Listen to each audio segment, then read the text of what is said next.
Places public பிளேசஸில் பார்த்தீங்கன்னா நீங்கள் வந்து வைஃபையை பயன்படுத்துகிறீங்கன்னா அங்கே சில பாதுகாப்பு முறைகள் இருக்குது. அது வந்து ரிஜிஸ்டர்டு வைஃபையான்னு பாருங்கள். ஃபார் எக்ஸாம்பிள் ரயில்வே ஸ்டேஷனில், ஏர்போர்ட்டில் எல்லாம் பார்த்தீங்கன்னா உங்களுக்கு ஒரு பர்டிகுலர் ஃபார்மை ஃபில்அப் பண்ணி ஓடிபி வந்து அதெல்லாம் ப்ராப்பர் வெப்சைட்லேருந்து தான் உங்களுக்கு வந்து அது வந்து ஆத்தென்டிகேஷன்லாம் சொல்லுவாங்க. அது வந்து நீங்கள் பயன்படுத்துறதுல ஒரு ஜென்ரல் பப்ளிக் வைஃபைல பிரச்சனை வராது.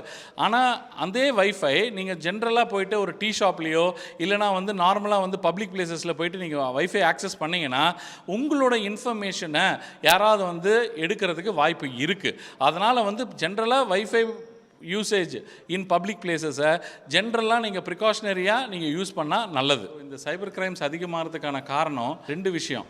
ஒன்று, நம்மக்கிட்ட வந்துட்டு ஒரு ப்ரிவென்டிவ் ஆக்ஷன் இல்லைன்னா வந்து நம்ம பாதுகாத்து எப்படி அப்படின்னு தெரியாமல் இருக்கிறது. 2வது, ஒரு குற்றம் நடந்த உடனே அது எப்படி போய் ரிப்போர்ட் பண்ணுறது, அது எப்படி வந்து ஆக்ஷன் எங்கே எடுப்பாங்க, ரைட் பிளேஸுக்கு போகிறதுன்றது தெரியாமல் இருக்கிறது. ஸோ இந்த 2 விஷயத்துலையும் நம்ம எப்போவுமே கவனமாக இருக்கணும்.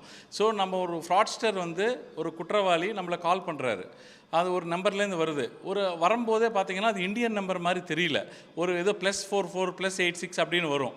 ஸோ கண்டிப்பாக அது இந்தியன் நம்பர் இல்லை. அங்கேயே உங்களுக்கு உங்களுக்கு சஸ்பிஷன் வரணும், உங்களுக்கு கண்டிப்பாக சந்தேகம் வரணும்.